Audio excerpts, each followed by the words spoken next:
पहले मैं आपको बता दूं, इसके नोट्स भी आपको डल जाएंगे। कोई टॉपिक जैसे मैं करा रहा हूँ तो रिवीजन है तो मैं कराऊंगा वैसे पूरा डिटेल में, लेकिन इन केस कोई टॉपिक लगता है कि आपको कम समझ में आए तो एप्लीकेशन के वीडियो में आपको गिवन है, और उस वीडियो में जाके उसका डिटेल टॉपिक कर सकते हो। मैंने एग्जाम के सारे क्वेश्चन 10 ईयर के सारे करवा रखे हैं पहले रेगुलर क्लास के अंदर, और अब जो आप मेरे साथ रिवीजन क्लास के अंदर आए हो इसके अंदर हम रिवीजन करेंगे और सारे प्रोविजन को देखेंगे। तो सबसे पहला पॉइंट आता है हमारा, चैप्टर कौन सा है सर? चैप्टर हमारा है सर, चैप्टर हमारा है, चैप्टर है रेजिडेंशियल स्टेटस। चैप्टर का नाम है हमारा residential status. Sir residential status क्या होता है? हमें टैक्स जो इंडिया के अंदर देना होता है ना, वो टैक्स हमें देना होता है according to residential status, not according to आपका सिटीजनशिप। आप इंडियन हो या नहीं हो, सरकार कहती है फर्क ही नहीं पड़ता, आपका जो स्टेटस होगा उसके हिसाब से आपको इंडिया में टैक्स देना होगा। तो आपका सबसे पहले रेजिडेंशियल स्टेटस की बात करें तो हम किस किस के लिए पढ़ने वाले हैं सर? रेजिडेंशियल स्टेटस इंडिविजुअल के लिए पढ़ेंगे, एचयूएफ के लिए पढ़ेंगे और कंपनी के लिए पढ़ेंगे।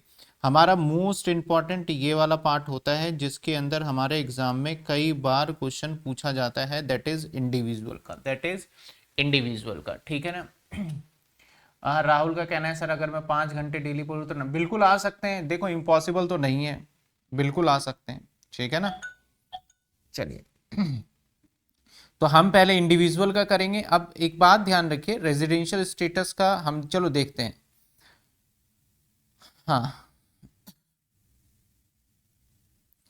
हम रेजिडेंशियल स्टेटस कर रहे हैं, रेजिडेंशियल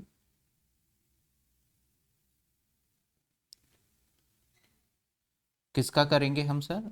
हम देखेंगे रेजिडेंशियल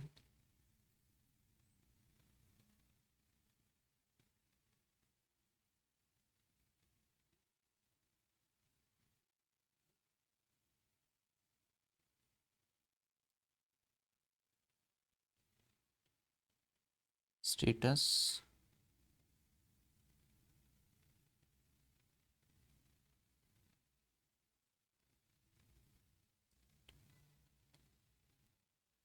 हाँ,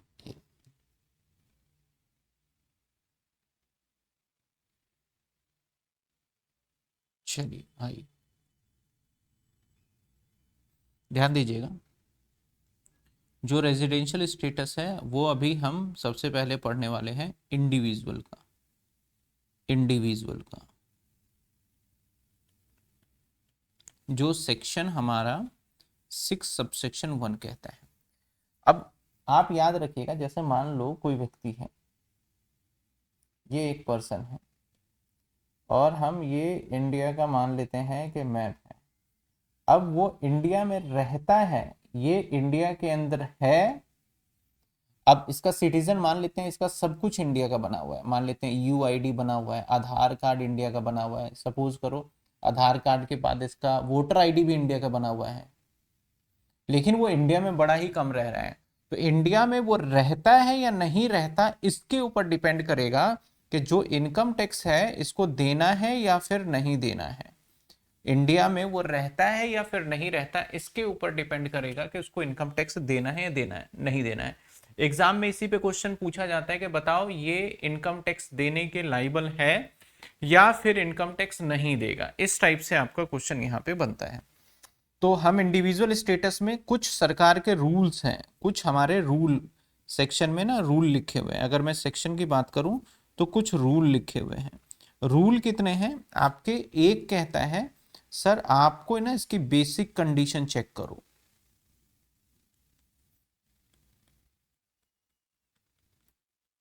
सर बेसिक कंडीशन क्या होता है? बेसिक कंडीशन के अंदर गवर्नमेंट ने रूल बना रखा है कि आप एक काम करो, ये चेक करो कि ये व्यक्ति भारत में कितने दिनों तक रहता है, कितने दिनों तक। तो बेसिक कंडीशन हमारे दो बने हुए हैं, बेसिक कंडीशन हमारे दो बने हुए हैं। नंबर 1 बेसिक कंडीशन की बात करें सर, कल इट का अगर कल बेसिक कंडीशन की बात करें तो बोला गया कि आप भारत में अगर 182 डेज या 60 डेज एंड 365 डेज। तो भारत के अंदर अगर आप, जो इंडिया है, इस इंडिया के अंदर दो क्वेश्चन है। नंबर वन, या तो आप रह लीजिए कितने दिन, 182 डेज अगर भारत में रह लेंगे तो माना जाएगा आपने बेसिक कंडीशन पूरी कर दी। या फिर अगर ये नहीं पूरा कर पाए तो दूसरा हम चेक करेंगे रूल, जिसके अंदर आपको 60 दिन भारत में रहने हैं और पिछले कितने सालों में, एंड इसके साथ साथ और भी पूरा करना है, 365 दिन पिछले 4 साल में रहने हैं। तो अगर आपने ये दोनों में से कोई एक कंडीशन पूरा कर दिया तो मान लिया जाएगा कि आपने बेसिक कंडीशन पूरा कर दिया। और इसके बाद फिर हम चेक करेंगे आपके ऊपर एडिशनल कंडीशन। एडिशनल कंडीशन में भी दो बातें हैं लिखी हुई। दो बातें कौन कौन सी हैं? ये दोनों ही पूरी करनी है, इसमें तो और है, या तो आप इसको कर दीजिए या इसको कर दीजिए। एडिशनल कंडीशन की बात करें तो एडिशनल कंडीशन कौन सा है? एडिशनल कंडीशन हमारा देखा जाता है आपको 2 टाइम रेजिडेंट होना पड़ेगा, यानी 2 बार बेसिक कोई सी कंडीशन पूरी करो और आपको 730 डेज रहना होगा लास्ट 30 ईयर, लास्ट 730 डेज। ये 2 टाइम होना होगा प्रीवियस 10 ईयर और ये 7 ईयर, ठीक है ना। तो यहाँ पे कुछ कंडीशन इस तरीके से गिवन है हमारा, जो कि हमने यहाँ पे देखा है। इसी कंडीशन को मैं एक बार, जो मैंने लिखा हुआ है उसको मैं समझा देता हूँ। यानी सर चलिए आ जाइए, आपको रेजिडेंट भारत में होना है। मान लो आप भारत में आते हो नहीं आता, डिपेंड करेगा आपके दो कंडीशन के ऊपर। दो कंडीशन कौन कौन सी है? नंबर 1 कंडीशन बेसिक कंडीशन और number 2 additional condition. Basic condition पूरी करोगे अगर आप इन दोनों कंडीशन में से कोई एक कंडीशन पूरी कर देते हो। पहला कंडीशन क्या कहता है? अगर वो 182 डेज भारत में रह लेगा तो माने जाएगा कि बेसिक कंडीशन पूरी हो गई है। लेकिन अगर ये वाली कंडीशन पूरी नहीं कर पाए तो आप दूसरा आपके ऊपर चेक करेंगे। आपको 60 दिन भारत में रहना पड़ेगा करंट ईयर के अंदर और 365 दिन पिछले 4 साल में। अगर ये वाली पूरी करते तो नहीं करते तो ये चेक करेंगे। अब ये दोनों ही पूरी नहीं करते तो मान लिया जाएगा कि भाई आप भारत में टैक्स देने के लिए लायबल नहीं हो, आपका सिटीजनशिप वटेवर हो, आप भारत के अंदर इंडियन गवर्नमेंट को तो टैक्स नहीं दोगे, ये माना जाता है फिलहाल के लिए अगर आप देखो तो बड़ी सिंपल सी बात है। बेसिक कंडीशन नंबर 1 आप ध्यान से देखिए मैंने क्या लिखा। अगर हम बेसिक कंडीशन नंबर 1 की बात करें तो बेसिक कंडीशन नंबर 1 की अगर हम बात करें तो उसके अंदर 1 कहता है, 1 देखिए क्या कहता है, आपको 182 डेज रहना होगा भारत के अंदर। अगर 182 डेज नहीं रहते तो आपको 60 डेज रहना पड़ेगा। लेकिन अगर 182 में तो और कुछ नहीं है, 60 डेज में उसके साथ साथ एक और बात ध्यान रखना होगा, पिछले 4 साल में आपको 365 दिन अगर भारत में रहते हो तब ये कंडीशन पूरी मानी जाएगी। लेकिन कुछ ऐसे केसेस हैं, कुछ ऐसे हमारे सामने सिचुएशन है जहां पे ये कंडीशन हमें चेक नहीं करना। सर ऐसे कौन सी केसेस है जहां पे ये कंडीशन चेक नहीं करना? नंबर 1, अगर आप इंडियन ओरिजिन हो, इंडियन ओरिजिन। नंबर 2, आप क्रू मेंबर हो।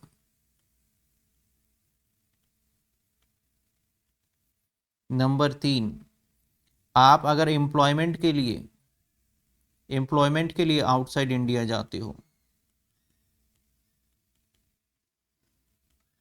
इन तीनों व्यक्ति के लिए जो है, अगर तीनों व्यक्ति की बात करें तो इन 3 टाइप के जो पर्सन होंगे उसके लिए ये वाला कंडीशन बना ही नहीं है, ये वाला कंडीशन बना ही नहीं है। समझे बात आप?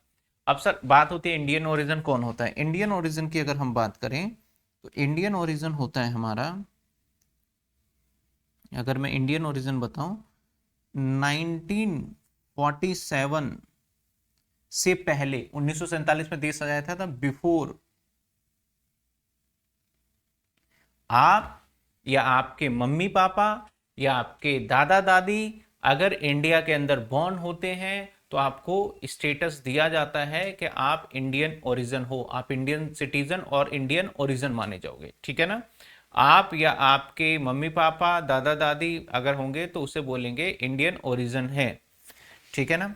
एक का कहना है विष्णु पाठक सर, पार्टनरशिप का अगर हम, पार्टनरशिप वाले क्वेश्चन अभी मत करना विष्णु, मैं कराऊंगा खुद वो, ठीक है ना, उसे मत करना अभी, उसे मैं थोड़ा सा अलग तरीके से, थोड़ा सा अमेंडमेंट आया हुआ है उसको मैं अपने हिसाब से कराऊंगा। तो आइए, यहां तक बात समझ में आई। बेसिक कंडीशन कितनी है सर? दो है। कौन सा? एक तो 182 डेज और दूसरा क्या है 60 और 365 लास्ट 4 ईयर में। लेकिन आप इंडियन ओरिजिन हो, क्रू मेंबर हो। क्रू मेंबर क्या होता है कि आप इंडियन शिप के ऊपर काम करते हो, जो इंडियन शिप पे काम करते हो as a crew member, captain नहीं, एज अ क्रू मेंबर, तो आपको क्रू मेंबर बोला जाता है। ऐसे सिचुएशन में आपके ऊपर 182 डेज वाला कॉन्सेप्ट लगेगा, ये जो 60 और 365 वाला नहीं लगेगा। अगर इन दोनों में से कोई एक काम कर देते हो तो मान लिया जाएगा आपने बेसिक कंडीशन कंप्लीट कर दिया। मैंने यहां पे लिख भी दिया है कि exception only check one first basic condition, अगर आप इंडियन ओरिजिन हो, मैंने लिख दिया था, मैंने ध्यान ही नहीं दिया, एम्प्लॉयमेंट और क्रू मेंबर के लिए, ठीक है ना। अब इसको बेसिक कंडीशन चेक करने के लिए एक बार हम एक कोई क्वेश्चन देखते हैं और उस क्वेश्चन के हिसाब से फिर हम आगे बढ़ेंगे। धीरे धीरे हर टॉपिक को सीख के क्वेश्चंस को हम अप्लाई कर करके आगे बढ़ते जाएंगे। चलिए आइए क्वेश्चन पढ़ लेते हैं। क्वेश्चन क्या कहता है? क्वेश्चन कहता है एक सिटीजन है और वो यूएसए का सिटीजन है। जो सिटीजन है वो यूएसए का है। हैज बीन स्टेइंग, वो स्टे करता है इन इंडिया 1992, यानी एक व्यक्ति है जो 1992 से इंडिया में रह रहा है, लेकिन वो यूएसए का सिटीजन है। अब ऐसा हो सकता है ना कि बाहर का बंदा है लेकिन रह इंडिया में रहा है। ही लीव इंडिया, वो इंडिया छोड़कर चला जाता है। कब? 16/7/2024 में। बोलता है यार मैं इंडिया जा रहा हूं। On visit of USA and return 4/1/2025 को इंडिया वापस आता है। डिटरमाइन हिज रेजिडेंशियल स्टेटस, इसका रेजिडेंशियल स्टेटस बताइए इन द प्रीवियस ईयर 24-25 के अंदर। तो सबसे पहले हम बात करते हैं सर, जो ये रेजिडेंट है जो लिखा हुआ है इसने, तो डेट देता है आपको कब? 1992। तो 1992 की अगर ये बात कर रहा है तो 1992 में से 2000, अगर हम बात करें 2024 यानी 2023 ले लेते हैं, चलो 2023 तक इंडिया के अंदर ही है ये कहाँ है? ये इंडिया के अंदर ही है, इन इंडिया। अब हमें हर बार जो रेजिडेंशियल स्टेटस निकालना होता है only for current year, current year का निकालते हैं, हर साल का हर बार निकलता है। तो करंट ईयर अगर मैं यहां पे लिख लूं तो हमारा करंट ईयर स्टार्ट होगा अप्रैल 2024 से। अप्रैल, मई, जून, जुलाई, इसका इधर ले लेते हैं, अगस्त, सितंबर, अक्टूबर, नवंबर, दिसंबर, जैन, फेब, मार्च। ये हमारा पूरा साल है जिसके अंदर हमें काउंट करना है। एक बात याद रखना, जो 182 डेज और 60 डेज है, ऐसा नहीं है कि एक ही बार रहना है, आप टुकड़ों में भी रह सकते हो 10 दिन 5 दिन करके, और इंडिया में किसी जगह पे रह सकते हो, ऐसा कोई वैलिड नहीं है। जिस दिन इंडिया के अंदर आओगे फुल डे इंडिया में काउंट होगा, और जिस दिन इंडिया से बाहर जाओगे फुल डे माना जाएगा कि आप इंडिया, जिस दिन बाहर जाओगे वो भी इंडिया में काउंट होगा, और जिस दिन इंडिया में आओगे वो भी इंडिया के अंदर काउंट होगा, चाहे भले ही आप आधे घंटे के लिए आते हो इंडिया में, फुल डे इंडिया में काउंट हो जाएगा। आइए, तो ये 16/7 को गया, ही लीव्स, क्या कहता है, वो जो छोड़ के गया वो कब गया? 16/7 को, वो गया हमारा 16/7 को। यहाँ पे डेट देखिए क्या कहता है, कब गया? 16/7 को गया, ठीक है ना। अब अगर हम देखें तो 16/7 तो अप्रैल में तो इंडिया में था, तो अप्रैल में कितने दिन रहा वो? पूरे 30 दिन रहा। मई में भी इंडिया में ही था, कितने दिन? मई में 31 दिन रहा। जून के अंदर इंडिया में ही था, कितने दिन? 30 दिन। और जुलाई में 16 तारीख को चला गया, तो जुलाई में 16 दिन इंडिया में रहा, तो 16 तारीख को गया, वो भी इंडिया में काउंट होगा। अगस्त में ये था नहीं, क्योंकि फिर वापस जो आता है ना वो इंडिया में वापस आता है 4 जनवरी को, तो अगस्त में 0 डेज था। सितंबर में भी नहीं है, अक्टूबर में भी नहीं है, नवंबर में भी नहीं है, दिसंबर में भी नहीं है।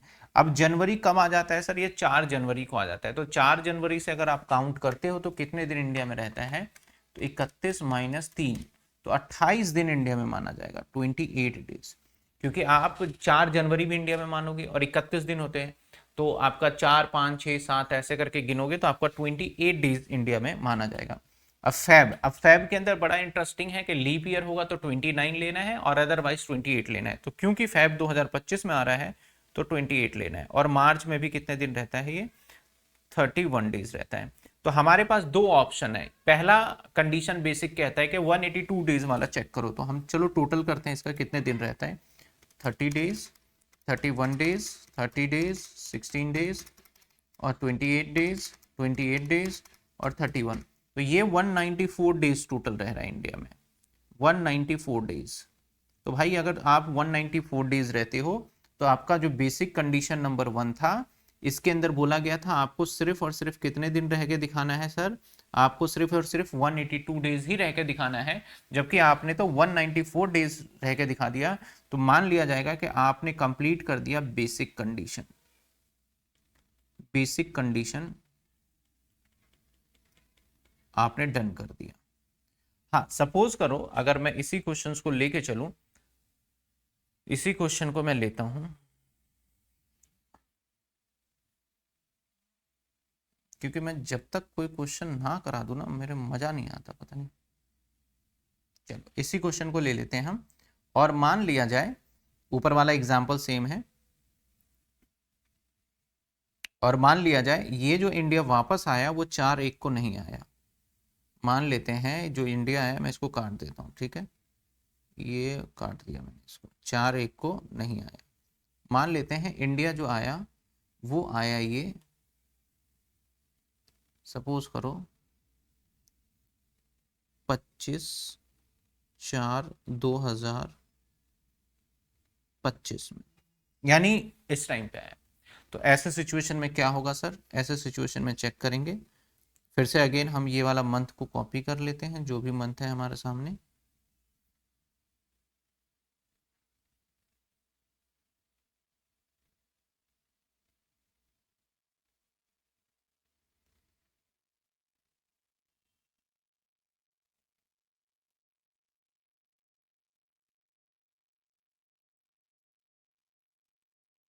ठीक है, ये मंथ हमने कॉपी कर लिया यहाँ पे, सो दैट हम कैलकुलेशन में थोड़ा सा टाइम बच जाए।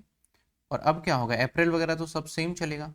अब होने वाला ये है, होने वाला ये है कि जनवरी में भी और आपका फरवरी में, इन सभी जगह पे आप देखोगे कि ये कितने दिन रह लेता है सर, ये रहेगा यहाँ पे भी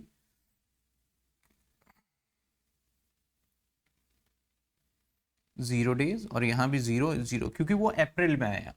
तो अप्रैल तो काउंट करेंगे नहीं क्योंकि हम मार्च में ही खत्म हो जाएगा। तो अब जो डेज काउंट होगा -28 -28 -31, आई थिंक 107 होगा, 31 31 30 16 16 107।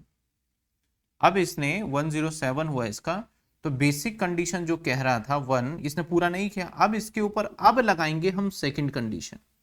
अब क्या लगाएंगे इसके ऊपर हम, सेकंड कंडीशन। भाई अब सेकंड लगाते हैं। तो करंट ईयर में 60 तो कंप्लीट कर ही रहा है, करंट ईयर में 107 है, इनफैक्ट वो 107 है। तो करंट ईयर के अंदर ये 60 तो कंप्लीट कर ही रहा है। अब इसके साथ एक और कंडीशन चेक करो, 365 डेज। तो मेरे भाई ये यहां से लेके पिछले साल में जब भी देखोगे पूरे पूरे दिन भारत में ही था, तो ये 365 भी डन कर रहा होगा, क्योंकि 2023 में पूरे 365 दिन भारत में, 2022 में पूरे 365 दिन भारत में, तो ये कर रहा होगा। तो अब भी ये क्या माना जाएगा हमारा, ये बेसिक कंडीशन जो था हमारा वो डन कर दिया इसने। समझ में आई बात आपको, बेसिक कंडीशन क्या करा इसने, डन कर दिया। तो इस तरीके से आपको इसके आंसर्स को लिखने हैं। इसका सॉल्यूशन इस तरीके से नहीं होगा, इसका सॉल्यूशन पूरा आपको जो लिखना होगा वो लिखना होगा एक प्रॉपर तरीके से, एक लैंग्वेज के अंदर। जैसे कि मैं लिखूंगा, अभी मैं इसका सॉल्यूशन ही बता दूंगा कि मिस्टर जो कौन था, ये क्या नाम था, मिस्टर ए जो था वो citizen of USA, stay in India only, condition basic condition complete करता है, स्टे इन इंडिया, पूरा हम कैलकुलेशन दिखाएंगे 107 डेज, और उसके हिसाब से हम आगे करके दिखाएंगे। अभी मैं पूरा सॉल्यूशन दिखाऊंगा कि किस तरीके से सॉल्यूशन लिखना है, तो वो भी आप समझ जाओगे कैसे लिखना है। तो होपफुली आपको अभी देखा जाए तो हमने ये चीजें देख ली। इसके बाद बोला गया कि भैया आप ना आप एडिशनल कंडीशन भी चेक करोगे, यानी आपको टैक्स लेने के लिए बड़ी सारी चीजें चेक करनी पड़ रही है। बेसिक चेक कर लिया, बेसिक समझ में आ गया, अब उसके बाद आप एडिशनल लगाओगे, एडिशनल के बाद डिसीजन होगा कि आपसे टैक्स लें कि ना ले। एडिशनल में बोला गया दोनों कंडीशन आपको चेक करना है। दोनों कंडीशन कौन कौन सी है, बोलता है कि भैया आपको एटलीस्ट 2 टाइम, 2 बार रेजिडेंट होना पड़ेगा पिछले 10 सालों में, आपको 2 बार इंडिया का निवासी, यानी पिछले 10 सालों में 2 बार बेसिक कंडीशन पूरी करो, यानी जो बंदा ये पूरी करता है उसको रेजिडेंट बोलते हैं। और साथ के साथ पिछले 7 सालों में आप 730 दिन कंप्लीट करो कि आप भारत में से, पिछले 7 सालों में ये भी कंप्लीट करो कि आप भारत में थे कितने, पिछले 7 सालों में। ये दोनों कंप्लीट करोगे तब हम मानेंगे कि आपने चीजों को अच्छे से जस्टिफाई किया है।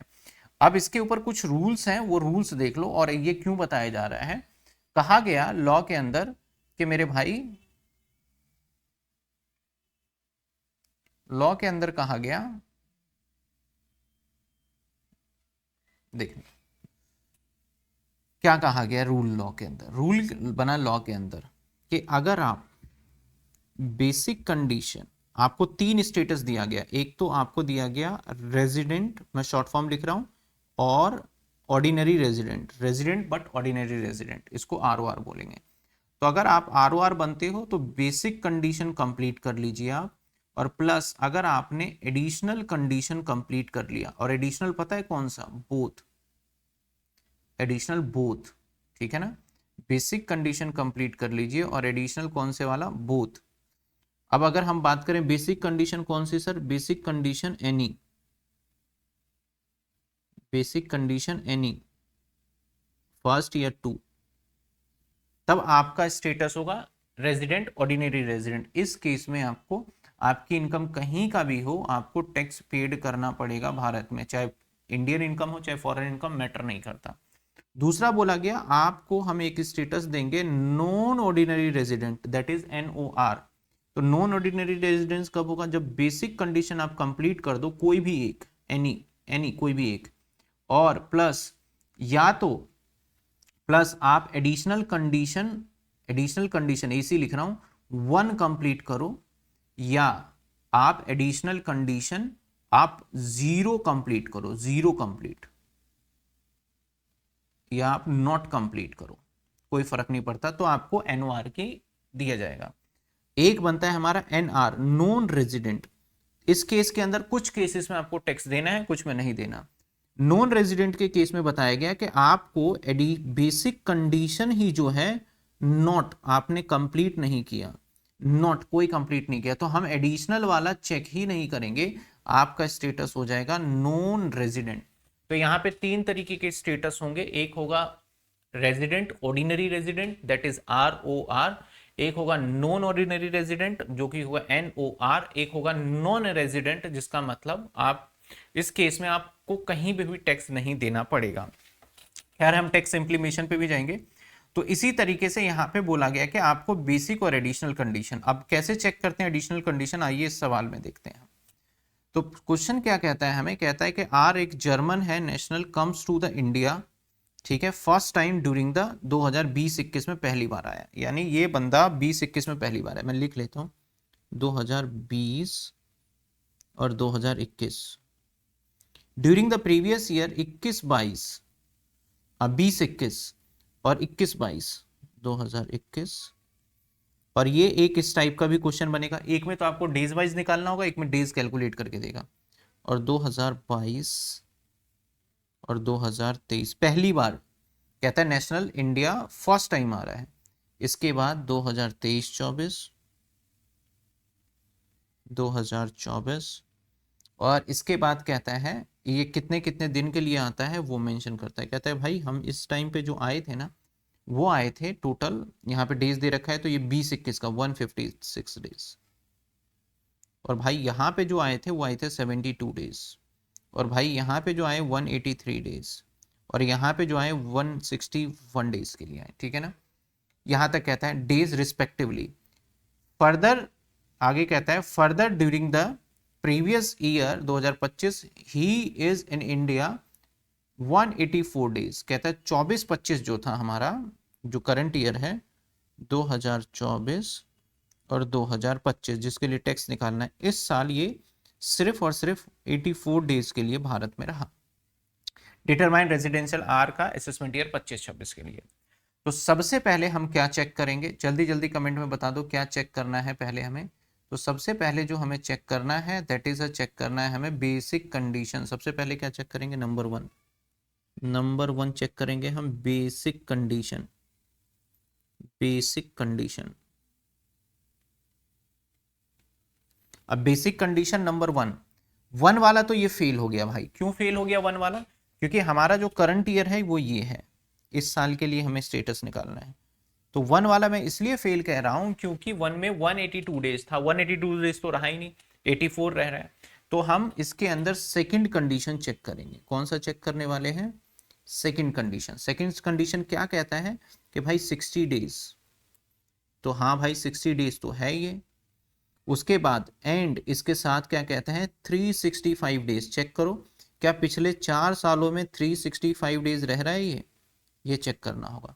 तो आते हैं 156, 72, 183, 161।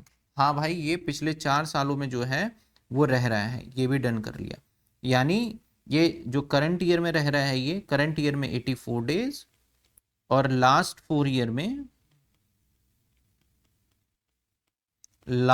ईयर में आप देखोगे तो 572 डेज रह रहा है।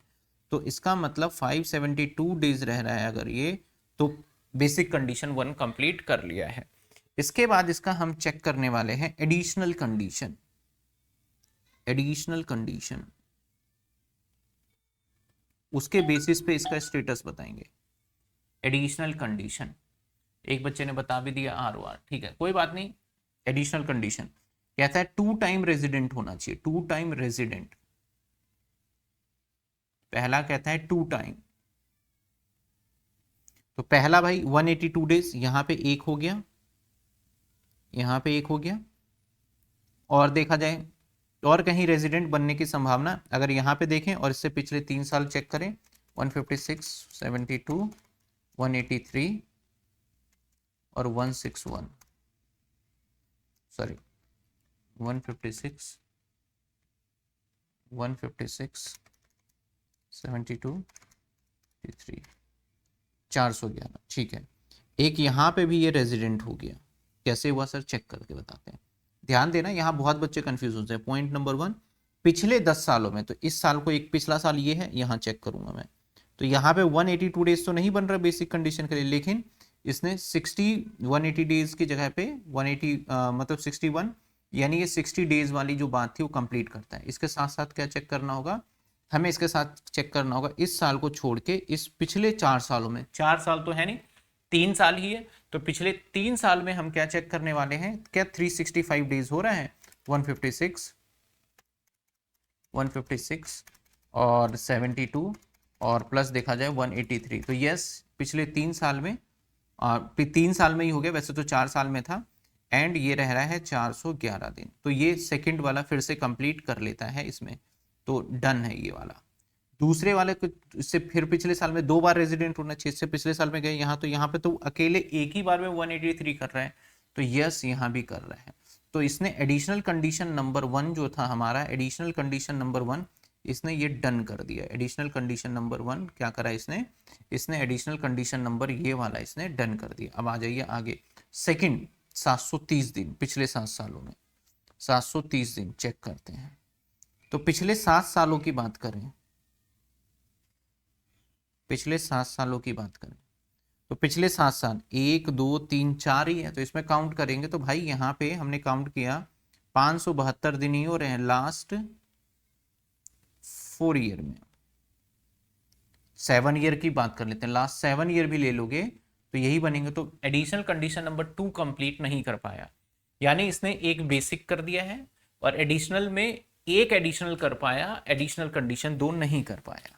तो यहाँ पे देखा जाए तो बेसिक एक कर लिया, हाँ भाई ये वाली बात लग रही है मुझे देख के, तो बेसिक एक कर लिया तो ये वाली बात लग रही है। क्या एडिशनल दोनों कर पाया? जवाब नहीं, तो ये वाला तो स्टेटस होगा नहीं। बेसिक एक कर दिया, हाँ भाई कर दिया।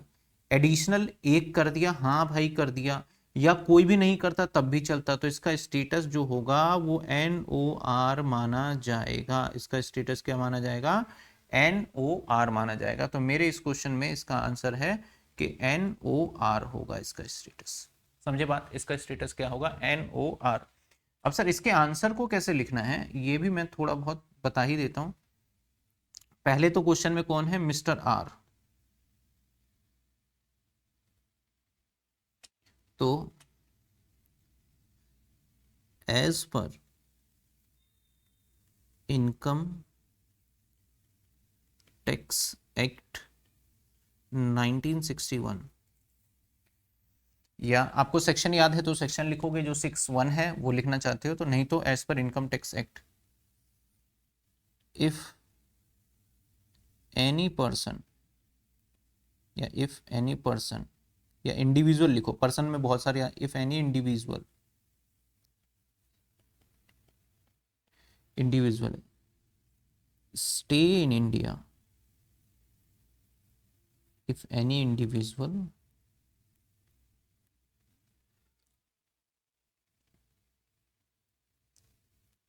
if हटा देते हैं, एज पर इनकम टैक्स है ये हटा, residential status of any individual will be determined according following basis, following basis.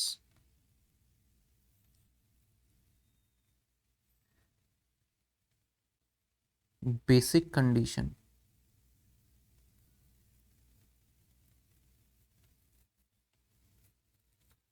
if any individual stay in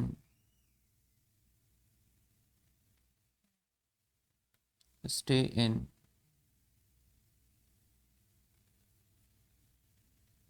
stay in India at least 182 days or 60 days and 365 days in last 4 year. पहले तो आप basic condition बताओगे, फिर बताओगे आप additional condition.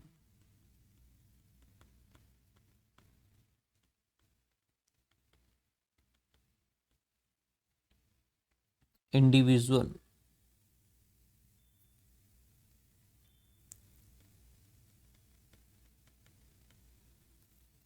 Individual must be stay in India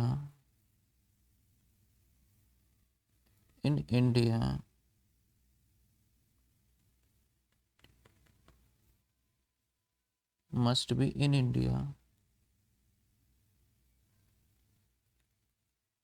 yeah, must be 2-time resident, 2-time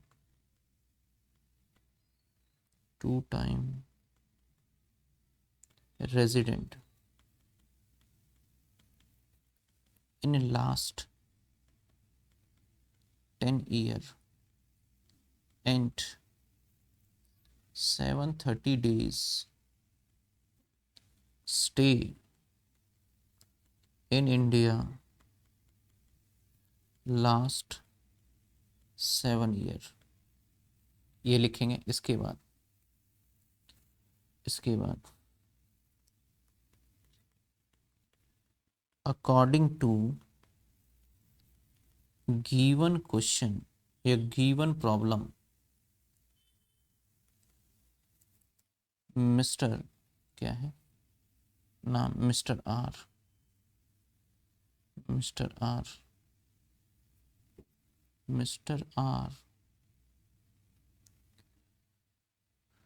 complete या satisfy one basic condition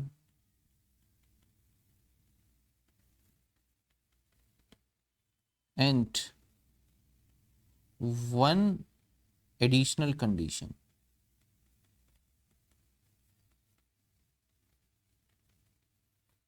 hence he is non-ordinary resident। तो आपको ये पूरा इस तरीके से कंक्लूजन देना पड़ेगा। और इनफैक्ट जब आपने लिखा तो सेटिस्फाई बेसिक कंडीशन 1, तो फर्स्ट भी लिख दीजिए आप, first basic and additional condition जो सेटिस्फाई किया, फर्स्ट एडिशनल कंडीशन। तो कुछ इस तरीके से आपको कंक्लूड आंसर लिखना पड़ेगा। मैंने एक आपको आइडिया दिया कि इसके आंसर को कैसे लिखना है। मैं प्रॉपर तरीके से आपको एक शीट मैं एप्लीकेशन पे डाल दूंगा, आपको कोर्स के अंदर भी मिल जाएगा। और जो बच्चे मैं यूट्यूब से देख रहे होंगे, जो यूट्यूब से आएंगे, उनके लिए मैं फ्री स्टडी मटेरियल हमारे एप्लीकेशन में एक सेक्शन है वहां पे डाल दूंगा, वहां से वो डाउनलोड करके इजीली देख लेंगे कैसे करना है, ठीक है ना। तो ये था हमारा। अब इस पे हम ज्यादा क्वेश्चन अभी नहीं करेंगे, 2 क्वेश्चन कर लिया मेरे ख्याल से आइडिया। यहां तक किसी बच्चे को कोई डाउट है तो पूछिए पहले फटाफट, जो लाइव क्लास में है। किसी को कोई डाउट है तो पूछिए। बेसिक, किसी को कोई डाउट है तो बताइए।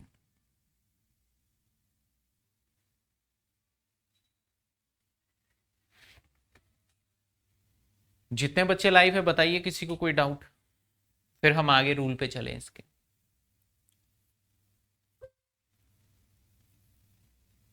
नो, चलिए। अब देखिए, यहां तक तो रूल जब बना गवर्नमेंट का तो कोई दिक्कत नहीं था, ये पहले चला आ रहा था। ये वाला जो रूल था आप देख रहे हो, ये स्टार्टिंग से चला आ रहा था ये रूल कि भाई एडिशनल कंडीशन, ये कंडीशन, तो ये कंडीशन था। लेकिन कुछ लोग ना बहुत चालाकी करते थे। अगर मैं आपको बताऊं कि अगर आपका स्टेटस एनआर होता है, अगर स्टेटस एनआर होता है तब आप इंडिया में टैक्स नहीं देते हो।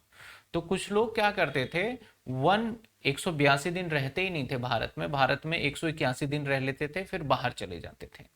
तो वो क्या करते थे और सारा बिजनेस इंडिया में 182 दिन में निपटा के और बाहर चले गए। तो ऐसे क्या हुआ, जितना भी पैसा कमाए उस पर तो वो टैक्स नहीं दे पा रहे हैं, या फिर जैसे भी कमाए उस पर टैक्स नहीं दे रहे। तो गवर्नमेंट ना फिर अमेंडमेंट लेके आई और चेंजेस लेके आई गवर्नमेंट डीम्ड रेजिडेंट का, सेक्शन 1A के अंदर। डीम्ड रेजिडेंट का मतलब है कि भाई अगर आप ऐसा काम कर रहे हो और टैक्स की चोरी, मतलब टैक्स को आप बचाने के पर्पस के लिए इंडिया में कुछ कम समय के लिए रह रहे हो, तो फिर बात नहीं बनेगी, फिर भी हम आपसे टैक्स लेंगे। तो वहां पे बोला गया, क्या बोला गया, बड़ा सिंपल सा लॉजिक लगाया इन्होंने कि अगर आपकी total income other than foreign income, यानी आप मान लेते हैं कि आप इंडिया में 1 दिन रहो, 10 दिन रहो, हमें फर्क नहीं पड़ता, लेकिन जो आप हो ना, आप इंडिया से अगर इंडिया के जमीन से इंडिया में रह के अगर आपने 15 लाख से ऊपर, अगर इंडिया में रह के आपने 15 लाख रुपए से ऊपर पैसा भारत से कमा रहे हो, तो हम आपको डीम्ड रेजिडेंट मान लेंगे। बड़ी सिंपल से लॉजिक लगाए कि इंडिया में रह के अगर आप पैसे कमा रहे हो तो हम आपको क्या मान लेंगे, डीम्ड रेजिडेंट मान लेंगे। लेकिन यहाँ पे 2 कॉन्सेप्ट आए निकल के। बोला गया कि भैया एक तो डीम रेजिडेंट होने के लिए आपको, तभी हम आपको डीम रेजिडेंट मानेंगे, और जब डीम रेजिडेंट मानेंगे ना तो आपका स्टेटस डीम रेजिडेंट में हम पता है क्या मानने वाले हैं, जब आपसे टैक्स लेंगे तो आपका स्टेटस हम मानेंगे NOR, याद रखिएगा, हम आपका स्टेटस NOR, यानी कोई व्यक्ति है इरिस्पेक्टिव ऑफ कितने दिन इंडिया में रह रहा है, कितने दिन नहीं रह रहा है, छोड़ो, अगर इंडिया से इनकम उसकी 15 लाख रुपए बन रही है इंडियन इनकम, तो ऐसे सिचुएशन में उसको हम रहने और आने जाने सब छोड़ो, उससे हम टैक्स ले लेंगे नॉन रेजिडेंट मान करके। अब नॉन रेजिडेंट कब माना जाएगा, आपको कुछ कंडीशन कंप्लीट करना होगा। आपकी एक तो इनकम जो होनी चाहिए वो कितनी होनी चाहिए भाई साहब, 15 लाख। दूसरा, आप किसी और कंट्री में टैक्स भी नहीं दे रहे हो, वहां पे भी आप बच रहे हो। जैसे कई जगह पे, कई कंट्री है, मॉरिशस है, सिंगापुर है, ऐसी जगह पे टैक्स कहीं पे है ही नहीं कि भैया आपको टैक्स नहीं देना, तो ऐसे बच रहे हो। और आप इंडियन ओरिजिन, अगर ये तीनों आप हो और फिर भी भारत से आप 15 लाख रुपए से ऊपर कमा रहे हो, तो भैया आप बचोगे नहीं, आपको नॉन रेजिडेंट मान लिया जाएगा, नॉन ऑर्डिनरी रेजिडेंट मान लिया जाएगा और आपसे हम टैक्स ले लेंगे। दूसरा, अगर आप इंडियन सिटीजन हो और इंडियन ओरिजिन हो, आप ऐसे सिचुएशन में 365 दिन 4 सालों में आपके ऊपर जो अप्लाई करेंगे, और 120 दिन हम देख लेंगे, 120 दिन देख लेंगे, ठीक है ना। यानी जहां पे 60 दिन था उसकी जगह पे हम कितना काउंट कर लेंगे आपसे, क्योंकि आप इंडियन सिटीजन, इंडियन ओरिजिन हो।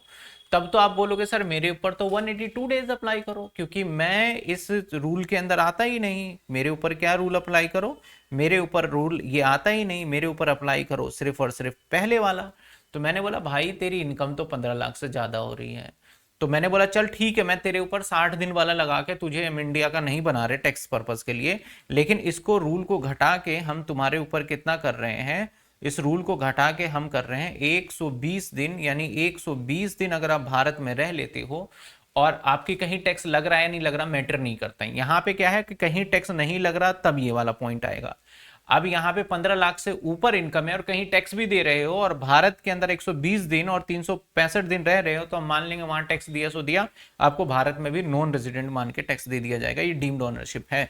तो मोस्ट इंपॉर्टेंट क्वेश्चन है, बहुत इंपॉर्टेंट क्वेश्चन रहेगा इस बार भी एग्जाम में आने के फुल चांसेस। तो इंपॉर्टेंट पॉइंट है। इससे रिलेटेड हमने रेगुलर क्लास के अंदर काफी क्वेश्चन कर लिया है। अगर डीम्ड रेजिडेंट का क्वेश्चन आपको और डिटेल में जानना है तो फोल्डर में जाके आप देख सकते हो, कोई दिक्कत नहीं, वहां पे हमने कर लिया। तो यहां तक हर बच्चों को क्लियर हो गया। सपोज करो मेरी इनकम 20 लाख रुपए है भारत से और 15 लाख से एक्सीड होना चाहिए। 15 लाख, अगर मेरी इनकम 15 लाख रुपए है, मैं भारत में ही रह रहा हूँ, भारत से कमा रहा हूँ, तो क्या मैं भारत में टैक्स दूंगा? हाँ, टैक्स देना पड़ेगा। अच्छा, किस स्टेटस के अकॉर्डिंग टैक्स दूंगा? तो मैं जो टैक्स दूंगा वो दूंगा नॉन ऑर्डिनरी रेजिडेंट के अकॉर्डिंग टैक्स दे दूंगा। अगर सॉरी, मैं टैक्स मैं जो 15 लाख रुपए है तब तो भैया मैं स्टेटस अगर नहीं है तो हटाओ, 15 लाख से ऊपर हुआ तब नॉन ऑर्डिनरी रेजिडेंट के हिसाब से दे दूंगा। चलिए आइए, अब इसमें जो मोस्ट इंपॉर्टेंट क्वेश्चन आता है ना एग्जाम में, वो आता है एक टोटल इनकम कैलकुलेट करने के लिए।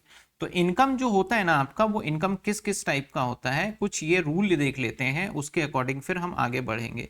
तो आइए देखते हैं कि अगर इनकम की बात करें तो इनकम में क्या क्या बोला गया। पहले हम एक वर्ड समझते हैं, वर्ड को समझते जाएंगे, पढ़ते जाएंगे। कहता है इनकम रिसीव, अगर रिसीव होगा इंडिया के अंदर और डीम्ड टू बी रिसीव, या मान लिया जाएगा इंडिया में रिसीव है प्रीवियस ईयर। प्रीवियस ईयर का मतलब होता है जिस साल के लिए टैक्स निकालेंगे, करंट ईयर को बोलते हैं। या फिर एक्रू और deem to be accrue in India, तो ऐसे इनकम को हम इंडियन की इनकम मान लेंगे। आइए समझते हैं। देखिए मानिए आपके सामने, देखिए ये इंडिया का मैप है, ठीक है ना, इंडिया का है। दो बातें बताई इसके अंदर कि अगर आपने सबसे पहले, आपका फॉरेन है कोई, मान लेते हैं यूएसए, ये यूएसए है सपोज करो, ये यूएसए है, ठीक है, ये यूएसए है, और हमने इस यूएसए से पैसे कमा के, और हम इस पैसे को पता है कहाँ लेके जा रहे हैं, यूएसए से पैसे कमा के, यूएसए से पैसे कमा करके, और हम इस पैसे को लेके जा रहे हैं, इंडिया के अंदर। अब देखो, अब यहाँ पे दो चीजें हैं। जब हम बाहर से पैसे कमाते हैं तो दो पैसों के दो पॉइंट्स माने जाते हैं। एक होता है हमारा रिसीव, एक होता है रेमिटेंस। आपको बोला गया कि आप रिसीव करके इंडिया में पैसे ला रहे हो, रिसीव करके, यानी जो भी पैसा आपने कमाया, आप वहीं रहते हो, साल भर नौकरी करते हो, और आपने मान लेते हैं कि 10 लाख रुपए कमाया, और ये 10 लाख रुपए आप भारत में लेके आ गए। कहाँ लेके आ गए आप? इंडिया के अंदर। ये 10 लाख रुपए आप इंडिया के अंदर लेके आ गए, 10 लाख रुपए आप इंडिया में लेके आ गए। तो जब 10 लाख रुपए आप इंडिया में लेके आ गए तो इसको माना जाएगा आपका रिसीव है। इसको क्या माना जाएगा? आपका रिसीव माना जाएगा। सर रेमिटेंस क्या होता है? रेमिटेंस ना, आपने पहले पैसे रिसीव नहीं किया, आपके बिहाफ पे किसी और ने पैसे रिसीव किया और फिर वो इंडिया में लेके आ रहा है, तो उसको रेमिटेंस के कैटेगरी में काउंट करेंगे। तो रिसीव करा, इंडिया में आ गया। तो अगर ऐसा सिचुएशन है तो आपका स्टेटस कुछ भी हो, ROR, NOR या NR, कोई भी स्टेटस हो, उसे भूल जाओ। इंडिया में पैसे लेके आओगे, आपको इस इनकम के ऊपर टैक्स देना ही देना पड़ेगा। 100% आपके इनकम में जोड़ा जाएगा और टैक्स लाइबिलिटी उसके बाद निकाला जाएगा। दूसरा कहता है एक्रू और अराइज, यानी आपने मान लो कहीं एक फैक्ट्री लगा दिया, इस जगह पे आपने एक फैक्ट्री लगा दिया। तो जब कहीं फैक्ट्री लगा लेते हो तो पैसा कमाया इंडिया से जा रहा है, अब इस पैसे को लेके आप यूएसए चले जाते हो। फैक्ट्री इंडिया में और पैसे लेके यूएसए में चले जाते हो। जैसे बड़ी सारी कंपनी है जो कि इंडिया के अंदर है, मान लेते हैं एप्पल है, इंडिया के अंदर बेच रही है, ग्राहक इंडिया के हैं, सब कुछ है, पैसे लेके वहां चले जाएगी, तो क्या टैक्स नहीं देगी? देना पड़ेगा। तो ऐसे केस में भी आपको टैक्स देना पड़ेगा। यानी पैसा या इंडिया में लेके आओगे, रिसीव करोगे, या इंडिया की जमीन पे अगर आपने कहीं से भी पैसे कमा लिए तो आपको इंडियन गवर्नमेंट को टैक्स देना होगा, रिस्पेक्टिव ऑफ आपका स्टेटस क्या है, NOR या फिर ROR। वही फर्स्ट लाइन कहता है कि अगर आप कोई पैसा रिसीव करते हो या एक्रू करते हो इंडिया में, तब भी देना पड़ेगा। और इनकम रिसीव और डीम टू बी रिसीव, आपने रिसीव किया, रिसीव करने वाले हो during the previous year, but accrue outside India, यानी वही कहा कि अगर बाहर पैसे कमा रहे हो, बाहर रिसीव कर रहे, बाहर ही है, एक्रू बाहर हुआ और रिसीव इंडिया में कर लो। अब देखो रिसीव का क्या कॉन्सेप्ट होता है, एक बार ये समझो। मान लेते हैं आप यहां पे एसबीआई है और यहाँ यूएसए में आप जॉब करते हो, ठीक है, यूएसए में जॉब कर रहे हो, मान लेते हैं यूएसए में जो जॉब कर रहे हो वो कर रहे हो फेसबुक में, मेटा में, या फिर हम मान लेते हैं माइक्रोसॉफ्ट में। और आपने माइक्रोसॉफ्ट को इंस्ट्रक्शन दिया कि भाई मैं तुम्हारे पास जब भी जॉब करूंगा तो पैसे मेरे बैंक खाते में भेज देना, और बैंक खाता एसबीआई का है, तो पैसा सीधा कहाँ आ रहा है, इंडिया के अंदर आ रहा है, वहां से सीधा इंडिया। अब यूट्यूब से जितने भी लोगों की अर्निंग होती है तो पैसा तो भाई बाहर से ही आता है, लेकिन इंडियन अकाउंट में आ रहा है, तो उसको किस में माना जाएगा, रिसीव कैटेगरी में माना जाएगा। अब एक पॉइंट क्या होगा कि आप वहां काम कर रहे हो माइक्रोसॉफ्ट में और आपने वहीं पैसा रिसीव किया और बाद में इंडिया में लेके आए, यार आपके बिहाफ पे किसी ने रिसीव कर लिया और बाद में वो इंडिया में लेके आए, तो उसको किस कैटेगरी में रखेंगे, रेमिटेंस में रखेंगे। उसको किस कैटेगरी में रखेंगे, हम रेमिटेंस की कैटेगरी में रखेंगे। और रेमिटेंस ना सिर्फ और सिर्फ आपका रेजिडेंट के लिए टैक्सेबल होगा, वो हम आगे अभी देख लेंगे। तो ये दोनों बातें यहां पे कह रहा है। इसके बाद क्या कहते हैं, इनकम रिसीव आउटसाइड इंडिया, अगर income receive outside India but accrues arise deem to be India, मतलब बात बड़ी सिंपल सी बात है, ध्यान देना, बड़ी सिंपल सी बात है। भारत की जमीन पर, ये भारत है, इस भारत की जमीन पे रह के अगर आप पैसे कमाओगे, आप अंग्रेज हो या इंडियन हो, कोई भी हो, अगर इस जमीन पे रह के आप पैसे कमाओगे तो आपका स्टेटस मैटर नहीं करेगा, आपसे हम टैक्स लेंगे, पहला रूल। दूसरा, अगर कहीं से पैसा सीधा डायरेक्ट भारत के अंदर आ रहा है तो ऐसे सिचुएशन में मैटर नहीं करेगा कि पैसे कहां का है, हम सीधा लेंगे। अब एक और सिचुएशन होता है जिसको हम बोलते हैं कंट्रोल। कई बार, अभी आगे क्वेश्चन आएगा, मैं पहले ही बता देता हूं, कई बार क्या होता है कि आपका एक एसबीआई का ब्रांच यहां है, ठीक है, और एक एसबीआई का ब्रांच आपका यूएसए में है। तो ऐसे सिचुएशन में इस ब्रांच की सारी जिम्मेदारी, सारा कंट्रोल यहां से होगा। तो बोला जाएगा हमारा बिजनेस जो सेटअप है, जो बिजनेस हमारा सेटअप है वो आउटसाइड इंडिया है, आउटसाइड इंडिया, और कंट्रोल कहां से है, इंडिया से। ऐसे सिचुएशन में दो लोगों को टैक्स देना होता है, ऑर्डिनरी रेजिडेंट को और एक नॉन ऑर्डिनरी रेजिडेंट को। नॉन रेजिडेंट को टैक्स नहीं देना होता है, इस बात का आपको ध्यान रखना है, ठीक है। लेकिन अगर भारत में आपका बिजनेस है और कंट्रोल बाहर से हो रहा है, तब तो भैया भारत के जमीन पे पैसे कमा रहे हो, तब तो टैक्स देना ही देना है। तो आइए, इसके अंदर कुछ नियम है। ये जो मैंने चार्ट बनाया है ना, ये मान के चलो अगर आपको इतनी सारी बातें समझ में नहीं आ रही है और एंड टाइम पे इसको आप देख के और समझ के याद रख लेते हो, तब भी बहुत बड़ी बात होगी, और तब भी आप सारे क्वेश्चन एग्जाम के अंदर अटेम्प्ट कर सकते हो बड़े इजीली, तब भी सारे क्वेश्चन अटेम्प्ट कर लोगे। और ये टॉपिक आपका है टोटल इनकम, क्या कैलकुलेट करना है आपको, टोटल। और मैं इंपॉर्टेंट लिख देता हूं कि इसमें से क्वेश्चन 100% आएगा। मैं पिछले साल का भी एक पेपर में क्वेश्चन आया था, 12 नंबर का आया था ये क्वेश्चन, मैं वो भी डिस्कस करूंगा। कहता है इनकम एक्रू, एक्रू मतलब आपकी उस जमीन पे कमाया गया, अराइज हुआ हो कहा, इंडिया में, तो कौन टैक्स देगा, आपका स्टेटस अगर आर ओ आर है तब भी टैक्स दोगे, एनओआर हो तब भी टैक्स दोगे। ये यानी भारत में पैसे कमाओगे, भारत में अगर आपने पैसे कमाया तो भैया आप बच नहीं सकते, आपको टैक्स देना होगा। सिर्फ मैं अभी इंडिविजुअल की बात कर रहा हूं। इनकम रिसीव और deem to be receive in India, अगर पैसा रिसीव भी किया इंडिया में तब भी भैया आपका स्टेटस कुछ भी हो, आप नॉन रेजिडेंट हो जाओ। नॉन रेजिडेंट कब हो गए पता है आपको, नॉन रेजिडेंट कब हो गया, नॉन रेजिडेंट हो गए जब आपने बेसिक कंडीशन ही कंप्लीट नहीं किया। नॉन ऑर्डिनरी रेजिडेंस कब हो गया, जब आपने बेसिक करा एडिशनल नहीं करा। और ऑर्डिनरी रेजिडेंट कब हो गए, जब आपने बेसिक भी करा और एडिशनल भी किया, तो अब आर ओ आर माने जाओगे। अब रेमिटेड टू इंडिया, अगर पैसा इंडिया में आएगा, घूम फिर के आता है रेमिटेड, तो ऐसे सिचुएशन में बोला गया कि आप सिर्फ आर ओ आर हो गए तब आपसे हम टैक्स लेंगे, अदरवाइज हम आपसे टैक्स नहीं लेंगे। नो नो नो का मतलब, अगर ये स्टेटस हुआ, मान लो एक व्यक्ति है नॉन रेजिडेंट और इंडिया में रेमिटेड पैसा कर रहा है, तो उससे हम भारत में, इंडियन गवर्नमेंट टैक्स नहीं लेने वाली है। बिजनेस इन इंडिया, अब देखो बिजनेस कहां है हमारा, इंडिया में, भारत की जमीन पर ही है, कंट्रोल कहीं से भी हो रहा है, मैटर नहीं करता, आपको तीनों को ही टैक्स देना पड़ेगा, क्योंकि भारत की जमीन पर, इस भारत की जमीन पे अगर आपने बिजनेस रख दिया, अगर भारत की जमीन पे आपके कुछ भी, भारत की मिट्टी से आपने 1 रुपए भी कमा लिया, तो हम मैटर नहीं करेगा आपका स्टेटस क्या, हम तो टैक्स ले लेंगे आपसे, ये कहना है, ठीक है। अगर बिजनेस है आउटसाइड इंडिया, यानी भारत की जमीन पे नहीं है, लेकिन बस कंट्रोल इंडिया से हो रहा है। तो ऐसे सिचुएशन में बोला गया कि भाई दो लोगों को टैक्स देना है, एक आरओआर एक एनओआर, और इसको टैक्स नहीं देना है। पास एंड टैक्स इनकम, कई बार क्या होता है कुछ ऐसे इनकम होते हैं जिसके ऊपर वहां की गवर्नमेंट टैक्स नहीं लगाती है, किसी भी रीजन से टैक्सेबल नहीं हो पाया, तो फॉरेन इनकम कोई पास अनटैक्स इनकम है तो किसी से भी इंडियन गवर्नमेंट भी टैक्स नहीं लेगी, बहुत पुरानी इनकम है जिस वजह से। Dividend India, income from Indian company, Indian company से अगर डिविडेंड मिल रहा है तो भैया तीनों मिलके टैक्स देंगे। पहले ये एग्जेम्प्ट हुआ करता था लेकिन अब ये टैक्सेबल हो जाएगा, ठीक है ना। अगर डिविडेंड फॉरेन कंपनी से है तो कोई भी हो भैया आपको पूरा टैक्स देंगे। अब इंडियन कंपनी से डिविडेंड का मतलब है इंडियन कंपनी से डिविडेंड है, रिसीव बाहर हो रहा है, इंडिया में कंपनी था ना, तो भैया तीनों टैक्सेबल होगा। फॉरेन कंपनी से रिसीव वहीं हो रहा है तब फिर एक को देना पड़ेगा, आर ओ आर हो गए तो। और अदरवाइज आपका भी मैं इस पे आगे और भी करूंगा। डिविडेंड फ्रॉम फॉरेन कंपनी तीनों टैक्सेबल देंगे।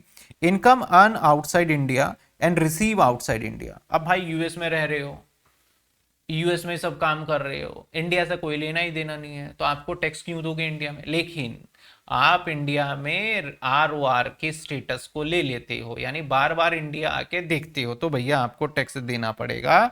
और इन दोनों केस में आपको टैक्स नहीं देना पड़ेगा। अगर आप बाहर रहते हो, बाहर पैसे कमा रहे हो, सब कुछ बाहर कर रहे हो, तो गलती से आर ओ आर मत बन जाना, नहीं तो बाहर जितना भी कमाया सब पे भारत में टैक्स देना होगा। एग्रीकल्चर इनकम, भारत के अंदर भाई कृषि प्रधान देश बनाने की कोशिश जारी है लेकिन बन नहीं पा रहा है, तो एग्रीकल्चर इनकम पे बोला गया कोई भी टैक्स नहीं देगा, फुल्ली एग्जेम्प्ट माना जाएगा। एग्रीकल्चर इनकम आउटसाइड इंडिया, भाई भारत के अंदर खेती करने के लिए आपको परमिशन दिया गया, यानी कि अमेरिका में करो, तो भैया तीनों मिलके टैक्स देंगे अगर आपका एग्रीकल्चर इनकम कहीं बाहर कमाते हो। लेकिन मान लो एग्रीकल्चर इनकम बाहर कमाते हो, अब मेरा जवाब देना, एग्रीकल्चर इनकम मैं बाहर कमा रहा हूं और मैं रिसीव भी बाहर ही कर रहा हूं, खेती इंग्लैंड में कर रहा हूं और मैं वहां से बेच के भी रिसीव भी बाहर ही कर रहा हूं, तो बताओ ऐसा कौन सा स्टेटस है जिसमें हमें टैक्स देना पड़ेगा, R O R, N O R या फिर एन आर। जल्दी जल्दी कमेंट में बता दो ऐसा कौन सा स्टेटस है मुझे टैक्स देना पड़ेगा। इनकम भी बाहर कमाया, रिसीव भी बाहर हो गया, जल्दी बताओ कमेंट के अंदर कब देना पड़ेगा टैक्स, बताइए कब देना पड़ेगा टैक्स। एन आर, मैं देना पड़ेगा बोल रहा हूं। आयुष का आर ओ आर, रिया का कहना है एन आर। रिया आपका आंसर गलत है, आर ओ आर, ज्योति का आर ओ आर बिल्कुल सही। जब आपका स्टेटस आर ओ आर होगा, क्योंकि पैसे बाहर हैं, कमा भी बाहर रहे हैं, तो एनआर को नहीं देना है, आर ओ आर को, एन ओ आर को भी नहीं देना है। जब आपका आर ओ आर बनेगा तब आपको टैक्स देना होगा। गिफ्ट रिसीव कर लो भाई किसी रिश्तेदार से, मम्मी मामा पापा दीदी, किसी से भी जो ब्लड रिलेशन में होते हैं, कोई भी टैक्स नहीं लगेगा। इसके बाद कहते हैं गिफ्ट रिसीव करोगे नॉन रिलेटिव से तो 50,000 रुपए तक एग्जेम्प्ट है, कोई टैक्स नहीं देना। लेकिन अगर किसी ने 50,000 एक रुपए का भी गिफ्ट दे दिया ना, तो पूरे 50,000 एक रुपए पे आपका टैक्सेबल हो जाएगा। Gift receive from occasion of marriage, शादी में ले लो भाई गिफ्ट, कोई टैक्स नहीं है, एग्जेम्प्ट है, भारत का एक ऐसा रूल है। गिफ्ट रिसीव एम्प्लॉयर करता है एम्प्लॉय, तो 5,000 रुपए तक एग्जेम्प्ट होता है, और ये होना चाहिए नून कैश, नून कैश में अगर रिसीव करोगे तो ये हमारा है टोटल इनकम निकालने का तरीका। अब गिफ्ट में मैंने बता दिया, मैरिज पे लोगे तो कोई टैक्सेबल नहीं है भाई, शादी करो और आप जितना मर्जी गिफ्ट ले लो, 1 करोड़ 2 करोड़ 100 करोड़, तो कोई टैक्सेबल नहीं। तो इंडिया के अंदर सबसे ज्यादा जो ब्लैक मनी को व्हाइट मनी बनाया जाता है वो मैरिज के ओकेजन पे बड़े आराम से बना लिया जाता है। रिलेटिव से लोगे तो कोई टैक्सेबल नहीं होगा, देने वाले से सरकार पूछेगी, लेने वाले से कोई नहीं पूछेगी। अगर नॉन रिलेटिव है तो 50,000 तक एग्जेम्प्ट है। मान लो आपको 45,000 रुपए का गिफ्ट मिला आपके दोस्त से, तो टैक्सेबल है, जवाब है नो टैक्सेबल। अगर मान लो आपको 45,000 की जगह पे आपको 50,000 रुपए गिफ्ट मिला अपने दोस्त से, तो क्या टैक्सेबल है, जवाब नो टैक्सेबल। क्या आपको एक मान लेते हैं कि 50,000 एक रुपए आपके दोस्त से मिला, तो क्या टैक्सेबल है, हाँ। कितना टैक्सेबल है भाई, फुल टैक्सेबल हो जाता है ऐसे सिचुएशन में जो लॉ बनाया गया है। चलिए सर आगे देखते हैं, एक क्वेश्चन देखेंगे और क्वेश्चन के अकॉर्डिंग हम चलेंगे सारा का सारा रूल रेगुलेशन के साथ। ये 2024 में अभी जो रिसेंट 25 कह लो 24 कह लो, जो पिछला पेपर हुआ था उसके क्वेश्चन पेपर में ये आया हुआ था क्वेश्चन। ठीक है, कितने नंबर का आया सर, 12 नंबर का क्वेश्चन आया, 12 मार्क्स का क्वेश्चन आया। आपके सामने क्वेश्चन दिख रहा है पूरा। सर प्लीज इंपॉर्टेंट चैप्टर बता दीजिए। इंपॉर्टेंट चैप्टर मैंने आप इंपॉर्टेंस अनाउंसमेंट में जाइए, वहाँ पे स्टडी कैसे पढ़ना है, स्टडी प्लान देखिए, वहाँ पे बता रखे हैं ये चैप्टर आपको पढ़ के जाने हैं। बहुत कम टाइम बचा है, मैं समझ सकता हूँ बहुत ज़्यादा आप परेशान हो। तो एक कहता है मिस्टर हिमांशु है जिसकी एज कितनी है, 51 साल है, ठीक है, और सिटीजन कनाडा का है, भाई ये इंडिया का है ही नहीं। इसके पेरेंट्स लाहौर में बॉर्न हुए थे 1945। तो आपको पता है लाहौर अभी पाकिस्तान में, लेकिन 1947 से पहले वो भारत का ही हिस्सा था। तो अगर इसके जो पेरेंट्स है बॉर्न हुए, तो इसका मतलब जो हिमांशु है भाई, तेरा स्टेटस जो होगा वो इंडियन ओरिजिन होगा। सबमिट द हिज इनकम, कुछ इनकम इसने कमाया है और वो इनकम आपको बता दिया कि भाई हमने ये इनकम इसने इतने कमाए हैं, तो उस पर हम अभी डिस्कस करेंगे। कहता है determine his residential status and taxable income for the assessment year. आपको 25 और 26 के लिए इसकी सारी जानकारी देनी है उस हिसाब से। तो भाई पहले तो इसका रेजिडेंशियल स्टेटस निकाल लेंगे कि भाई तू है क्या। अगर आरओआर है तो उसके हिसाब से तेरी टोटल इनकम बताएंगे, एनओआर है तो उसके हिसाब से बताएंगे। तो पहले फटाफट से देखते हैं इसका रेजिडेंशियल स्टेटस। तो कहता है रेजिडेंशियल स्टेटस के मामले में कि भाई 2024-25 में 200 दिन, 23-24 में और जितने जितने दिन रहा वो सारे दिन यहाँ पे दे दिए हैं।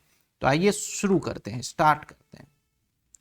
तो सबसे पहले हम आ जाते हैं 2018-19, 2018 और 19 में कितने दिन रहा, 140 दिन। फिर आ जाते हैं हम 2000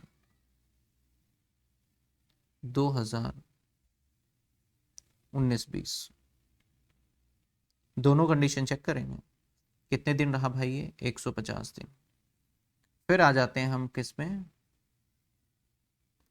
2020-21, 2020 और 21 कितने दिन रहा, 20 और 21 में 160 दिन। फिर 2021 और 22 कितने दिन रहा हुआ, 21 और 22 में 170 दिन। इसके बाद आ जाते हैं 2023, 22 और 23, 2022 और 2023। तो 22-23 में रहा 180 दिन। फिर 2023 और 2024 पिछला साल हो गया 190 दिन। और जिस साल के लिए निकाल रहे हैं 2024 और 2025, इसी साल का डेटा निकालना है जिसमें रहता है वो 223। तो पहली बात ये इंडियन ओरिजिन है, तो सेकंड बेसिक कंडीशन इस पे अप्लाई नहीं होगा। सेकंड बेसिक कंडीशन क्या था हमारा, सुन लीजिए आप, कि 60 दिन और 365 दिन पिछले 4 सालों में इस पे अप्लाई नहीं होगा। क्यों नहीं होगा सर, क्योंकि इंडियन ओरिजिन है। तो सबसे पहले इसका बेसिक कंडीशन चेक करने के लिए पहला ही चेक करेंगे। और फर्स्ट क्या है बेसिक कंडीशन चेक करने के लिए इसका, कि भाई कम से कम इसे 182 डेज रहना पड़ेगा करंट ईयर में। और ये वाला ईयर हमारा करंट ईयर है, ये वाला ईयर। तो 182 डेज से तो भैया ज़्यादा ही है, तो 200 दिन रह गया, कमाल हो गया। तो ये डन कर दिया। अब दूसरा रूल लगाएंगे इसके ऊपर एडिशनल वाला। तो पॉइंट नंबर 1, 2 बार आपको 2 टाइम होना पड़ेगा रेजिडेंट। तो भाई यहाँ पे भी एक बार हो गया, 180 जो भी डेज था वो कंप्लीट कर लेता है। और देखा जाए तो यहाँ पे भी क्योंकि ये इंडियन ओरिजिन है, तो इसके लिए रेजिडेंट चेक करने के लिए हम जो है सेकंड, हाँ एक चीज ध्यान रखिएगा, करंट ईयर के लिए 182 डेज है। पिछले सालों को चेक करने के लिए आप इसको फॉलो कर सकते हो, बेसिक कंडीशन नंबर 2 के हिसाब से भी कर सकते हो। तो एक यहाँ पे आर हो गया ये, और यहाँ पे भी देखो ध्यान से ये आर हो जाएगा। कैसे होगा, यहाँ पे 60 डेज और पिछले 4 सालों में 365 दिन हो रहे हैं, तो ये 2 टाइम कर लेता है। नंबर 2 आ जाइए भाई, नंबर 2 पिछले 7 सालों में कितने दिन रहना पड़ेगा, 730 दिन चेक करते हैं। तो ये पिछले 7 साल है, काउंट करो। तो 190 दिन, 180 दिन, 170 दिन, 160 दिन, 150 दिन और 140 दिन। भाई हो गया, ये हो गया 990 दिन हो गया। ये तो कंप्लीट कर लिया, यानी इसने एक बेसिक कंडीशन कंप्लीट कर लिया प्लस दोनों एडिशनल कंडीशन कंप्लीट कर लिया। तो इसका स्टेटस हो गया ROR। अब इसकी जो टैक्स लाइबिलिटी निकालनी है अकॉर्डिंग टू ROR निकालनी है। तो आइए यहीं पे निकाल लेते हैं इसकी टैक्स लाइबिलिटी।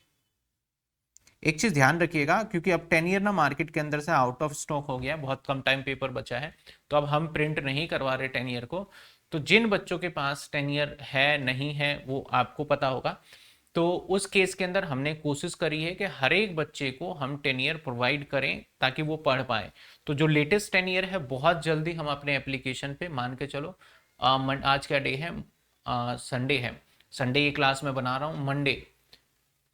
मंडे वाले दिन मैं 10 ईयर के लिए नाम से एक फोल्डर बना के फ्री स्टडी मटेरियल में तो डाउन, क्योंकि देखो कॉपीराइट का इशू है, तो फ्री स्टडी मटेरियल में नहीं, मैं अलग से बना के कोर्स के अंदर एक डाल दूंगा, जिसको मैं एक्सेसिबल कर दूंगा, कोई बच्चा उसको देख सकता है। वेदर आप पढ़ रहे हो, आपको तो आपके फोल्डर में मिल जाएगा, जो बच्चे पढ़ रहे हैं उसको तो कोई दिक्कत ही नहीं है।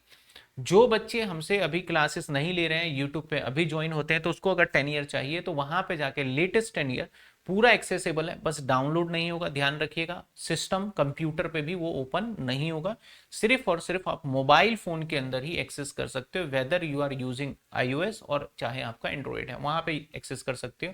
तो बस हम इतना कर रहे हैं कि आपको क्वेश्चंस का आइडिया लग जाए, क्योंकि मार्केट में 10 ईयर अब नहीं आएंगे इनकम टैक्स के इस साल। आइए, ये तो थी एक छोटी सी जानकारी। अब इसका टैक्स लायबिलिटी निकालते हैं, कैसे निकालेंगे। जो कम 12 नंबर का सवाल है ये देखो, ठीक है, आ जाओ।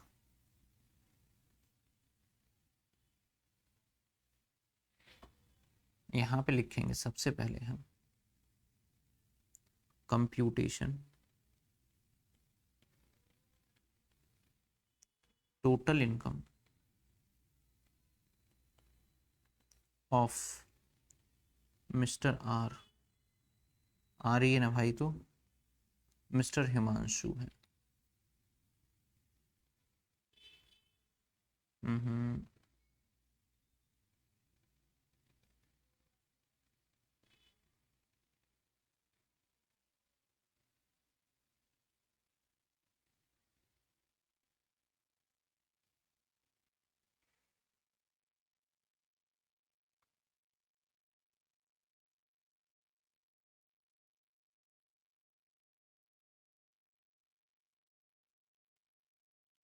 Computation total income of mister Himanshu for assessment year 2025 and 26, जिसके लिए हम काम कर रहे हैं, ये लिखना होगा आपको टॉप पे, इस बार का ध्यान रखिएगा, ठीक है ना। आ जाइए, अब यहाँ पर्टिकुलर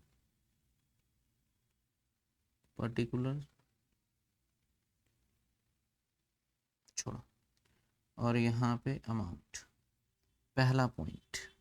अब हम देखते जाएंगे और फटाफट करते हैं। Income from house property in Kanpur, Kanpur भाई भारत में, वहां से मिल रहा है, तो income from house property Kanpur, income from house property. भाई आपका स्टेटस जो है ना वो है ROR, तब तो आप बाहर भी कमाते तो देना पड़ता, तो 356। सेकंड इनकम कहता है, सेकंड इनकम जो कहता है ये, मैं इसको पूरा ही कर देता हूँ। सेकंड इनकम कहता है रेंट फ्रॉम प्रॉपर्टी। अब ध्यान दीजिए क्या कहता है कि rent from property USA later remitted to India, rent from property in USA receive in Canada but later remitted to India. तो भाई अगर आपका स्टेटस ROR हो ना तो आपको देना पड़ेगा। तो रेंट फ्रॉम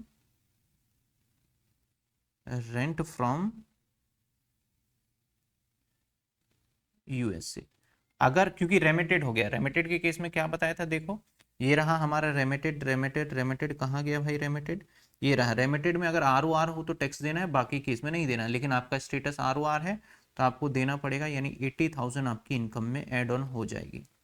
इससे रिलेटेड मैंने खूब क्वेश्चन करा रखे हैं रेगुलर क्लास में, सारा 10 ईयर का ही क्वेश्चन करा दिया मैंने। तो आप वहां से भी अगर कोई रहता है कि यार कुछ क्वेश्चन और मिल जाते हैं तो वहां से प्रैक्टिस कर सकते हो आप। थर्ड पॉइंट है, थर्ड पॉइंट क्या कहता है यहाँ पे, ध्यान दीजिए। थर्ड पॉइंट कहता है interest on debenture Indian company receive England. तो भाई इंडियन कंपनी से हो गया तो बात ही खत्म कर दी भाई तुमने तो इंटरेस्ट, इंटरेस्ट इंडियन कंपनी है तो हट जाओ, अब हट जाओ भाई, 240। इसके बाद fees technical rendered England but half receive in India. Okay, half receive India में हो गया, रिसीव हो गया, इंग्लैंड में कमा रहे हो वहीं रिसीव कर रहे हो, आप ROR हो तो देना पड़ेगा फी रिसीव। अब यहाँ पे एक पॉइंट आता है, अगर आपका स्टेटस NOR होता ना तो आधा जो इंडिया में रिसीव हुआ वो तो तीनों के लिए टैक्सेबल हो जाता, और जो आधा था वो सिर्फ और सिर्फ एक के लिए आर के लिए टैक्सेबल होता। बट यहाँ पे हमारा क्या है, सिचुएशन ये है कि भाई पूरा ही पैसा जो आर स्टेटस है, तो आप आधा रिसीव करो चाहे कुछ भी इंडिया में मत रिसीव करो, टैक्स तो देना ही होगा। तो आपको 75,000 यहाँ पे टैक्सेबल हो गया। अरे यार मार्कर अलग हो गया ही। चलो अगला कहता है fee technical service rendered in India but South Korea. भाई इंडिया में है तो बच्चोगे कहां से, technical fees, technical fees fee, बस मैं शॉर्ट फॉर्म लिख देता हूं, तो ये भी टैक्सेबल हो जाएगा 260। तो सभी हो रहा है सर ये, हाँ बिल्कुल। Capital gain share Tata power limited receive in India STT not paid. भाई कैपिटल गेन है तो ये भी टैक्सेबल हो जाएगा। सीजी एसटीटी नहीं पेड है। अगर एसटीटी पेड होता ना तो एक बात याद रखना, अगर एसटीटी पेड है, मैंने लिखवाया नहीं, तो 1,25,000 रुपए तक एग्जेम्प्ट है, बैलेंस विल बी टैक्सेबल। 125 तक एग्जेम्प्ट है, बैलेंस विल बी टैक्सेबल। और इस पे कैपिटल गेन के ऊपर जो हमने चैप्टर किए थे रेगुलर क्लास के अंदर के 23 जुलाई 2024 से पहले का रेट अलग था और उसके बाद रेट अलग है, 10 और 12.5 और 20 के हिसाब से करवाया हुआ है। आगे कहता है कैपिटल गेन के बाद business income setup in Canada control from India. तो कोई बात नहीं भाई, बिजनेस इनकम तो आप आर हैं तो आप बच ही नहीं सकते, 265। इसके बाद कहता है पास अनटैक्स इनकम, ओ लो भाई, तो ये टैक्सेबल नहीं होगा, ये बच गया। एग्रीकल्चर वगैरह इनकम है नहीं तो ये टैक्सेबल नहीं होगा। तो बस आपको इतना ही काम करना था, यहां पे आपको निकालना है टोटल इनकम। हाँ एक पॉइंट रह गया। अब यहाँ पे income from house property in Kanpur कह रहा है। अब यहाँ पे आपको जब भी रेंटल इनकम होता है भारत में तो वहां पे 30% का एक स्टैंडर्ड डिडक्शन मिलता है। तो ये क्वेश्चन के अंदर जो आपको कह रहा है, ये देखिए क्या कह रहा है कि आपको हाउस प्रॉपर्टी से इनकम कानपुर में मिला है। तो जब इनकम फ्रॉम हाउस प्रॉपर्टी कह देना आपको, आपको रेंटल इनकम कहे तो रेंटल इनकम में भाई आप 30% माइनस करिएगा। यहाँ पे एक नोट देना पड़ेगा, वी अज्यूम दैट जो भी इनकम गिवन है यहाँ पे आफ्टर इनकम हाउस प्रॉपर्टी की वो 30% डिडक्ट हो चुका है, उसके हिसाब से सॉल्व करेंगे। अगर आपका 30% डिडक्ट नहीं हुआ है तो आपको करके दिखाना होगा। सैलरी इनकम आता है तो पहले आपको 50-75 जो भी रिज्यूम लेते हो उसके हिसाब से डिडक्शन करके दिखाना होगा। 240, 75,000, 260, 2,00,000, 265, ये आ गया 14,76,000, 14,76,000, 14,76,000, ये आपकी इनकम बन गई। ये जो आप क्वेश्चन देख रहे हैं अभी लेटेस्ट एग्जाम में आया है, 2024 के पेपर में आया हुआ था ये क्वेश्चन, 12 नंबर का। ठीक है, एक और क्वेश्चन देखिए, इसके ऑप्शन में आया था, और मैं हालांकि ऑल्दो मैं ये रेगुलर क्लास में पहले करा चुका हूं, तो ये ऑप्शन में आया हुआ था, तो ये एक आप होमवर्क में ट्राई करेंगे, अपने आप खुद ट्राई करेंगे, जिसके पास 10 ईयर नहीं है उनको क्वेश्चन मिल गया। चलिए मैं एक बार आप पेपर भी डिस्कस कर लेता हूँ। देखिए लास्ट ईयर के पेपर में कैसा क्वेश्चन आया था वो भी मैं आपको दिखा दूं एक बार कि किस पैटर्न पे पेपर आया था लास्ट ईयर में।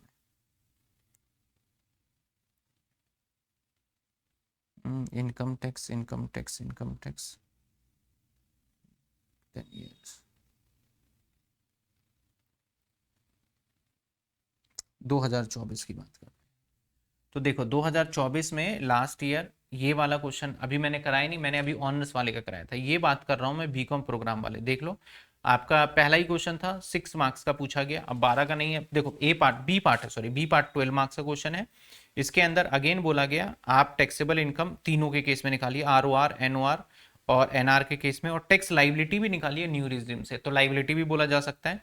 तो सबसे पहले interest receive from bank deposit Punjab Sind bank, Delhi में है भाई, तो तीनों टैक्स देंगे, तो देखो यहाँ तीनों के लिए टैक्सेबल हो गया। अब income from house property situated Canada, 20,000 रुपए deposit in the bank of Canada, balance remitted to India, तो भाई एक टैक्स देगा, तो देखो एक को टैक्सेबल हो गया। Dividend income from share in Leslie, India की कंपनी है, इंडिया में से आप कमा रहे हो, इंडिया स्टॉक एक्सचेंज, तो तीनों को टैक्सेबल होगा, देखो तीनों को आपका टैक्सेबल हो गया यहाँ पे देखोगे तो। इसके बाद देखा जाए आगे क्या कहता है, प्रॉफिट, आप देखते जाइए नीचे भी कहता है प्रॉफिट जो है हमारा होटल बिजनेस मेलबर्न में है ऑस्ट्रेलिया में, कंट्रोल फ्रॉम इंडिया, तो जब इंडिया से कंट्रोल होगा तो 2 को टैक्स देना होगा। तो देखिए यहाँ पे 3 लाख और 3 लाख 2 को टैक्सेबल हो गया है, 3 लाख और 3 लाख। ये पीडीएफ का अंडरलाइन करने का ऑप्शन, चलो कोई बात नहीं। 3 लाख 2 के लिए ये टैक्सेबल हो गया है। इसके बाद past foreign income brought in due, तो एग्जेम्प्ट हो गया, देखें यहाँ पे। इसके बाद interest receive from Andrew and non resident loan provide to him in the business, तो ये तीनों के लिए टैक्सेबल हो गया। इंडिया में ही कैरिड हो रहा है बिजनेस, तो तीनों के लिए टैक्सेबल हो गया। ऐसे इनकम निकालना था। इसके बाद क्या करना था, ग्रॉस टोटल इनकम हो गया, ये हो गया। इसमें जो भी डिडक्शन होता, डिडक्शन नहीं मिला और इसको टैक्स के हिसाब से निकाल देना था और न्यू रिज्यूम के हिसाब से निकालना था। तो 12 नंबर का क्वेश्चन था, इतना आसान क्वेश्चन आया होता है। इसके और में भी आप देखोगे तो रेजिडेंशियल स्टेटस का ही एक क्वेश्चन आपको मिलेगा, जिसमें इतने दिन इंडिया में रहा और नहीं रहा।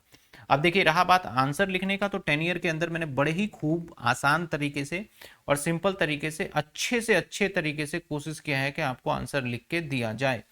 अब आप देख सकते हैं यहाँ पे क्वेश्चन नंबर, आप ए पार्ट था what is the PAN number. इसके बाद बी पार्ट आप देखेंगे, बी पार्ट में वो इंडिया है, 21 सितंबर को इंडिया छोड़ के जा रहा है, come back India and all सारी चीजें बता रहा है। इसके आंसर जो है डिटरमाइन द रेजिडेंशियल स्टेटस कैसे करेंगे, प्रॉपर लिखा है मैंने, देखो डेट वगैरह सब कुछ मैंने डाला है, टाइम सॉरी डेट कह रहा हूँ, कितने दिन रहा उसके 174, प्रॉपर कंडीशन ए बताया, कंडीशन बी बताया, कंक्लूजन लिखा कि भाई ये बन जाएगा। और इसकी टैक्सेबल इनकम नॉन रेजिडेंट है, उसके हिसाब से हमने यहाँ पे इसकी टैक्सेबल इनकम निकाल के दिखा दिया, क्योंकि इस सवाल के अंदर इसकी इनकम भी बता रहा था, रेंट फ्रॉम प्रॉपर्टी। तो जो ये 12 नंबर का आपका पक्का क्वेश्चन हो जाता है, चैप्टर 12 नंबर का 100% आ रहा है। अभी मैंने जो 2 क्वेश्चन दिखाए वो ऑनर्स के थे और ये वाला जो क्वेश्चन था आपका प्रोग्राम का था। तो मेक श्योर करिए, हमारा 1 घंटे 13 मिनट हुआ है, तो आपका 12 नंबर इसमें पक्के हो जाते हैं। लेकिन आपको प्रैक्टिस करना होगा, प्रैक्टिस के लिए मैं 10 ईयर अपने एप्लीकेशन पे अपलोड करूंगा।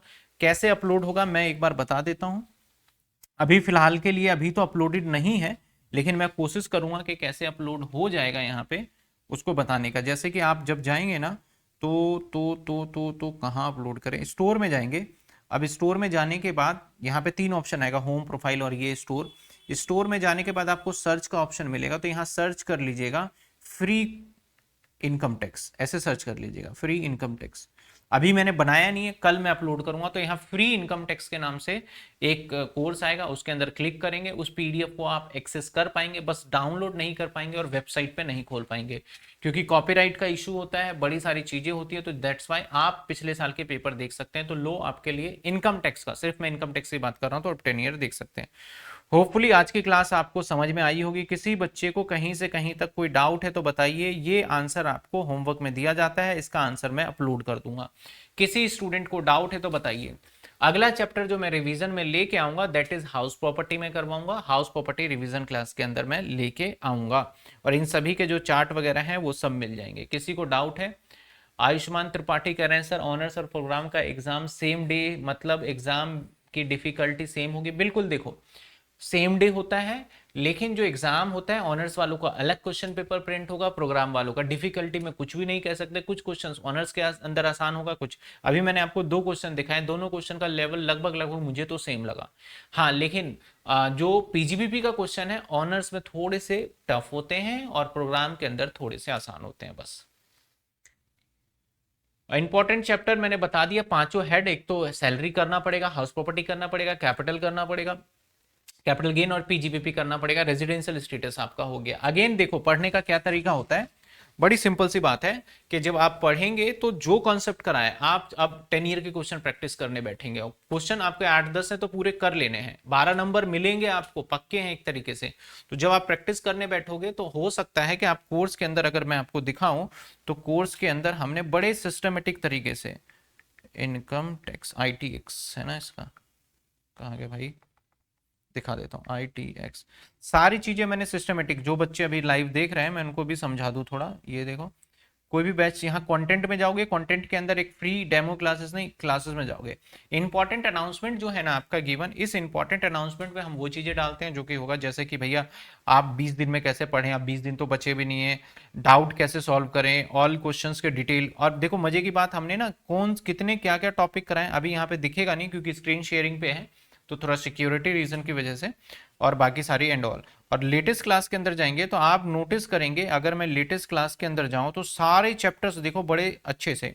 अब मैं बात करता हूं जो अभी करवाया रेजिडेंशियल स्टेटस। देखिए यहाँ पे residential status illustration 1 2 3 residential status का आपका 1 2 3 4 10 ईयर के क्वेश्चन है हमारे। Computation total income 16 17 18 previous year solution दे रखा है, एक्स्ट्रा क्वेश्चन में दे रखा है आपको सारे, तो इतने सारे करा रखे हैं। फिर भी आपको जैसे लगता है कि भैया मेरे समझ में नहीं आया, तो आप जाएंगे रेजिडेंशियल स्टेटस पे, टॉपिक वाइज लिखा हुआ है किसमें क्या है। और इसमें तो देखो 1 घंटे में मैंने एक चीज समझाया है, क्योंकि वहां पे थोड़ा हम डिटेल में डिस्कस करते हैं। यहाँ पे 1 सवा घंटे के अंदर हमारा पूरा का पूरा चैप्टर खत्म हो गया, तो वो समझ सकते हैं। Computation of total income proper तरीके से, यानी जिसको समझ में यहाँ नहीं आया और आपने बाय द वे कोर्स ले रखा है तो आपको मिल जाएगा। और जिसने कोर्स भी नहीं ले रखा है, मैं उन बच्चों के, क्योंकि ये वीडियो मैं यूट्यूब पे डालूंगा, मैं सिंपल बोल रहा हूँ, उन बच्चों को यूट्यूब पे ढूंढना पड़ेगा, मेहनत करना पड़ेगा, और वहां पे मिल गया तो वेल एंड गुड है। वैसे मैंने डाला हुआ है, प्लेलिस्ट होगा, वहां से जाके आप कर लेंगे। तो होपफुली आपको सारी बातें समझ में आ गई होगी। ITR 2 की वीडियो डली हुई है और उसको आप करके जा सकते हैं। Thank you so much, good night, take care. अगर अभी भी कोई डाउट है तो मैं कमेंट आपका देख रहा हूं, आप मुझे बता दीजिए फटाफट, कोई डाउट है तो। है कोई डाउट बताइए। और जिस चैप्टर का आपको रिवीजन चाहिए ना, कमेंट में लिख दीजिएगा, तो मैं उसके हिसाब से रिवीजन कराऊंगा। लाइव में तो देखो मैं सारे जो यूट्यूब पे चाहिए आपको वो डाल दूंगा। बाकी मैं आपका हाउस प्रॉपर्टी रिवीजन कराऊंगा, कैपिटल गेन रिवीजन कराऊंगा, PGBP रिवीजन कराऊंगा, एग्जाम तक ईच एंड ऑल मैं रिवीजन को टारगेट है कि मैं करा दूंगा आपका। क्लियर है? किसी का कोई डाउट है तो बताइए।